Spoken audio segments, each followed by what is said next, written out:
As I found out last week, some of my viewers are not understanding the tech terminology and are getting confused.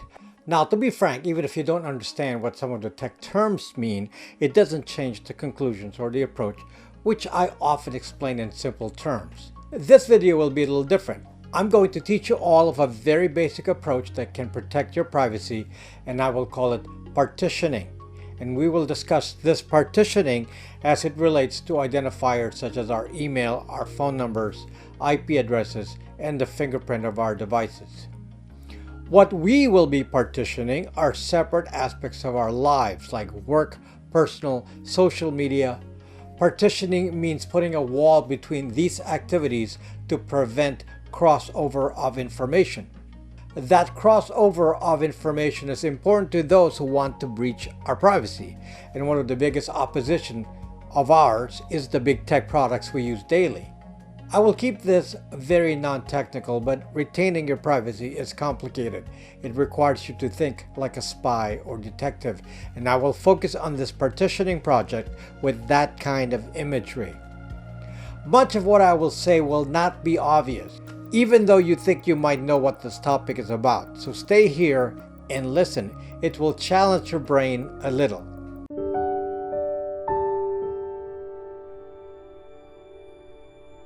When you need better search results like those from Google but don't want the Google tracking, check out privacy search engine Startpage.com. It does not collect or share any of your personal data, so you can search anonymously. My company offers a VPN service, Bytes VPN, de-Google phones, VPN routers, and now we offer email services. These products are made to protect you from big tech and their tricks to profile us. If you're interested in them, they are on my app, BraxMe. The link is in the description. People who are new to my channel are always wondering why there is a need for internet privacy. Because you've heard this said a couple of times, I'm sure. I have nothing to hide. This naive view of the world colors big tech in happy color tones. Social media is entertainment, nothing more. So raising a red flag against big tech just means we in the privacy arena are just Luddites who live in caves. Now, this sounds so stupid when applied to me because my knowledge of technology is very, very high. I am no Luddite. I've founded successful tech companies. I'm a software architect, a programmer, a cybersecurity specialist, and I'm about as techie as you can possibly be. The reason I'm able to do these videos is because I know how tech can be misused. Let me just explain a few facts that the average person with nothing to hide doesn't realize. Number one, the internet is permanent. Much as you think you can say things and delete them freely, the reality is that the technology is based on permanence. Websites from decades ago can still be found on archive.org, or previously known as the Wayback Machine. Private entities are actively collecting our information, often in permanent repositories, and selling that information. I call those companies social media aggregators, like Spokeo, Intellius, Axiom, MyLife, and so on. Our emails are recorded and kept by our government. Most of you don't know this, and you think I'm making this up, but it's at the Utah Data Center, managed by the National Doxxing Agency. Our phone records have been compiled and indexed. Our phone traffic and texting are indexed by the FBI in its DCSNet database. Private entities such as Facebook and Google thrive on the fact that they have all their information on you and use it, as you likely previously thought, just to feed you ads. But these big tech companies collect this information for a more profitable purpose. Manipulation, and keeping it permanently is to their benefit. Everyone else benefits from keeping data permanently, except for you. Number two, your data is combined and complete. Back in the old days, if you were a professional, let's say a physician, then your activities as a physician are publicly known and monitored by insurance companies, government, state licensing boards, hospitals, patients, and staff. But what you did at home with your family was separated. Most people may strive to be the best in a profession, but personal relationships are never perfect, and our lives are not necessarily smooth. So there are bumps that are often kept private. Typically, a physician's social opinions and politics were often kept separated from professional work because of the risk of offending some patient or staff. Now, because of social media, there is no separation of this information. Your business associates discover things about your life that perhaps you didn't want to publicly share. In today's world, there are evil people who want to hurt us. And one of the new ways to hurt you is through doxing. Doxing is when someone finds something about you on the internet and then reveals it to the public. It could be something as simple as your home address and telephone. But this can expand to revealing embarrassing details of your life and certain things that would invite dangerous stalkers. And these actions are intended to embarrass you or hurt your career. And damage is often irreversible. Number 3, data or your information is for control. Through data leaks and direct partnerships with social media big tech, new organizations have formed like Jigsaw, a division of Alphabet, and a public company called Palantir, to use the data about each and every one of us in an active way. I call these mercenary data organizations. Their focus is to manipulate opinions. The end goal could be financially driven, or it could be to affect elections. It could also be used to frame people's thoughts into the direction they want the majority to take, which of course usually has some financial benefits for them. This is nothing new. Governments in the past have tried to manipulate what populations do in different countries by controlling the flow of information, and that has caused instability when they manipulated populations incorrectly. The danger now is that big organizations, governments, and private corporations alike know what each of you think and can thus have targeted messages meant to control each and every one of you. And most of you don't notice or care, or have already been convinced by them long ago. Yet evidence of this attempt at control is obvious at every turn. Your Google search results are targeted and modified depending on your political opinion. Your search results have profiled you so that Google now has a map of every individual who's anti-jabbing or fits into their profile of a right-wing extremist. These maps of the population exist, and their attempts at changing what you see on the internet is clear. If you happen to side with Google and Facebook on every issue, then you will not notice anything. But if you happen to differ in opinion, this attempt at disinformation is critical. This control of information is directly tied to our freedom. Number 4, data is meaningful only with identity. Having data about our activities and behaviors is interesting for a sociologist. They can study where society is today and where it is headed.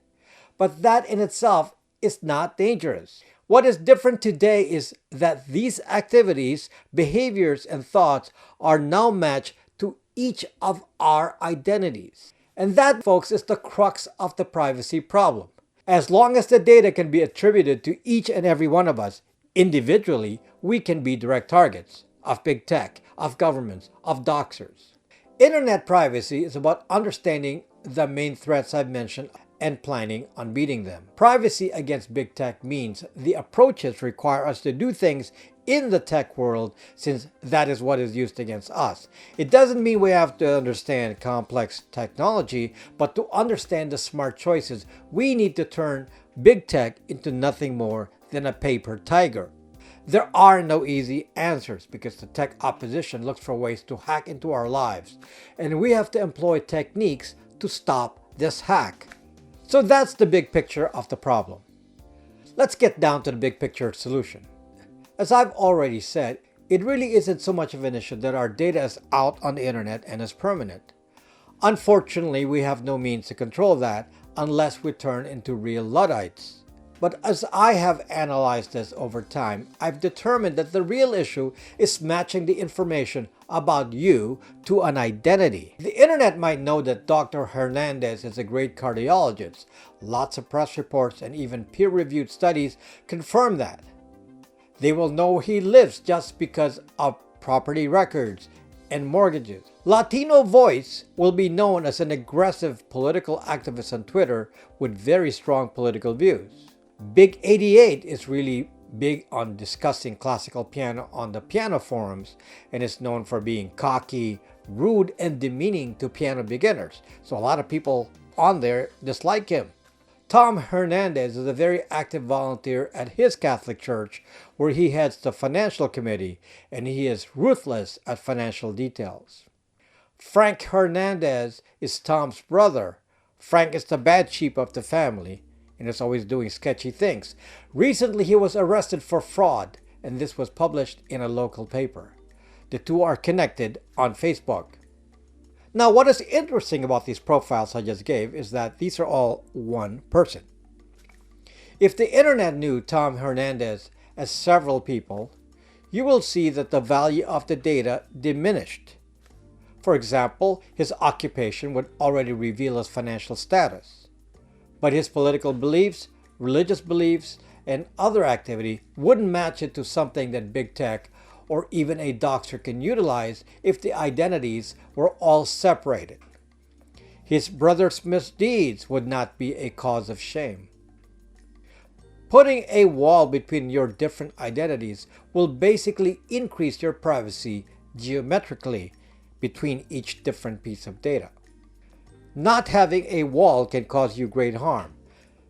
Someone against Tom's politics might target his career and ruin his reputation.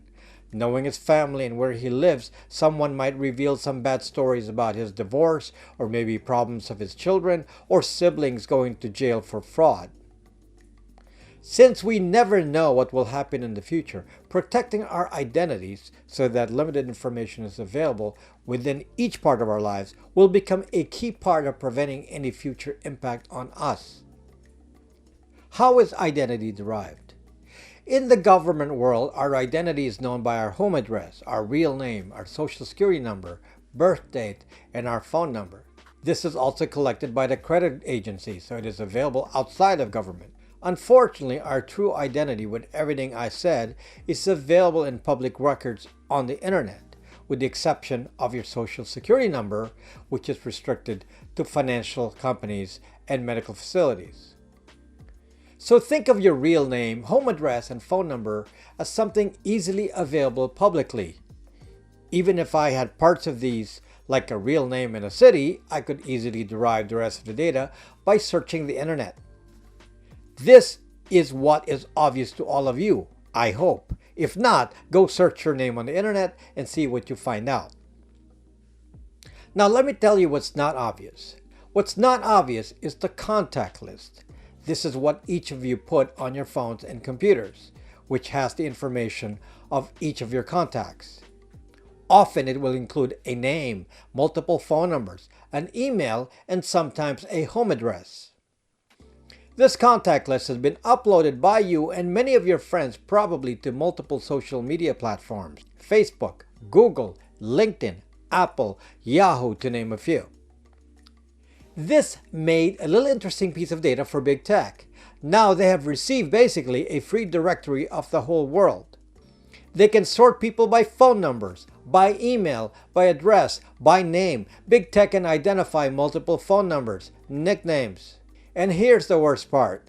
Big tech now sees the relationships between these individuals. And many of these individuals will be on their platforms with interesting contact lists and verified phone numbers because of this thing called two-factor authentication. Big tech knows who's friends with whom, and a crowdsourced verified identity matched with contact list data.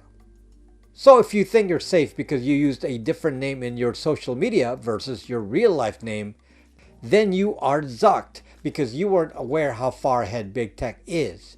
If you're on these platforms, aside from what they already know about you from contact lists, they also know your behavior on their platforms, your ideas, and how that relates to your friends and sometimes your financial activities.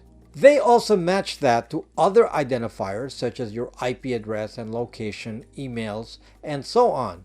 Again, something beginners do not understand. IP addresses reveal an exact location, not a general location in a city as you would imagine, but typically a home address. This data is not available for free, but are sold by geolocation companies that have a reverse IP lookup database. So don't think that IP address is benign. The reason that information on location has been collected is because your phone emits a constant location and IP address, and apps have been selling that information for years. So once again, if you don't know who the opposition is, you will not know how to defend against this. As you can see from what I've discussed here, identity management is not a minor issue. It is the crux of the privacy defense. The entire idea is to prevent identities from crossing over and creating a match, especially against data already known to the big tech platform. Just to summarize the identifiers we need to concern ourselves with, we need to control our real name, email addresses, phone numbers, device fingerprint, IP addresses, and locations. We need to plan out our presence on the internet to prevent the intersection of that data on any platform. Or if it intersects, it is intentional to create a fake identity. Understand the general principle. Each big tech platform must not connect the same identity to your presence on multiple personalities on the internet. Real name. To be specific, if you're Dr. Thomas Hernandez, MD, with a real name identity, you do not mix that with your presence on social media. Unfortunately, this is not possible with a site like Facebook. Facebook not only requires your real identity, but your friends will validate who you are with photos, facial recognition, locations, and then match you on their contact list. So to be honest, there's no way to retain any kind of privacy while you're on a real name platform like Facebook. This is a losing battle. My advice is to delete your Facebook account. There's no platform more dangerous to your privacy than Zuckbook. Doxxers will start their search on you on Zuckbook. Social media aggregators will collect data on you primarily through Zuckbook. Now, on other platforms, Tom Hernandez may show up as Tomfoolery. So this creates a partitioning in the name, which is essential. Changing name is not enough. There are matching identifiers, so you have to treat this as a group of identifiers. Email. Let's address that email issue again. I already said keep work email addresses to work only. Never send personal stuff via work email. But think about who has your email address. If your email address is known to family and friends, then that email has been uploaded to social media platforms via a contact list. So if you're smart, you will use a different email address on social media that your friends do not know about. In fact, it is quite useful to use throwaway email addresses for platform logins, like those free ones you get using Gmail, because you do not intend to use it anyway. When an email doesn't appear on a contact list, then it looks like a separate identity to big tech, and it doesn't correlate it to people you know. How many email addresses do you need? Assuming you keep the current email that your friends already know, then you'll need several that other people will not know. It's up to you. It could be 2 to 3 extra emails, or it could be one per platform. That would offer the best identity separation. It could also just be an email alias, so not necessarily different inboxes. Phone numbers. Now let's talk about phone numbers. It should be clear that your popular phone number, known to your friends and family, is already recorded in big tech land. It will appear in many contact lists, and it will show who you know and thus your friend circle, location, and identity in real life. Unfortunately, big tech has been on the move to get us to reveal our phone numbers, all supposedly for the purpose of maintaining our security with something they call two-factor authentication, or a second way of verifying your identity. But that big tech trick means that they can match the same phone numbers to the contact list that they already have, and once again creating a connection between multiple emails, multiple names, and a location. So we must not register on a big tech platform with our regular phone number. I realize that this is not as cheap as having multiple email addresses, but that's what we have to deal with. Aggressive big tech moves to verify our identity. If you give in, all your attempts at getting some privacy will be canceled. So here's an idea for keeping the cost down with this approach. First, many platforms will accept a Google Voice number for two-factor authentication. So you can get a phone number for free there by setting up a new Gmail and Google Voice account. Now, Google itself will require a phone number to establish Google Voice. My method here is to use a SIM card only for 1 month and then terminate the phone number. During that active month, I validate that phone number with Google. I use a service like Ting.com. I fire up a SIM card for $9 or so. Since I will eventually give up this phone number, I need an alternative to giving Google a permanent phone number for the long run. The answer is that you can enable notifications on a Google app and then thereafter it doesn't need a phone number. It validates your identity from the Google app in that specific device and it will send a notification to the phone for two-factor authentication. So the end result here is I have a Google Voice number for use with other social media, and for Google I don't need any more phone numbers. I use the Google app to answer to Google Voice. Additionally, I installed the Google Voice app on the phone and even strangers can call me on it with a different phone number. As you will find out later, it is best to use this technique with some older phone that you will keep using as a secondary device. It will not need a permanent SIM card. I know this is a bit of a puzzle, but it's important to understand. It is hard work, but that's what we need to do to protect ourselves. Use your current phone number only for friends, family, or even work, but never on internet platforms. Device fingerprint.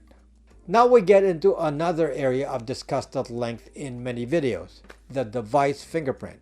If you're one of those people that rely on the phone for everything and you have no computer, then you're basically zucked big time. Here's the issue. On a standard phone, all your activities are tracked by Google or Apple with a device fingerprint. There are identifiers on the phone that will confirm it is you. For example, the Google phone will have the Google ID. The iPhone will have the Apple ID, which are email addresses. So if you mix personal, social media, and business on the phone, they will all be matched because you have the same device identity. There are also hardware identifiers on the phone. There's a security chip with a unique identifier. There are serial numbers on various parts of the devices on the phone that are unique to the phone. They're known by various tech terms like MAC, IMEI, IMSI, and so on. Suffice it to say, it is known to Google. And Apple has equivalent identifiers on the hardware.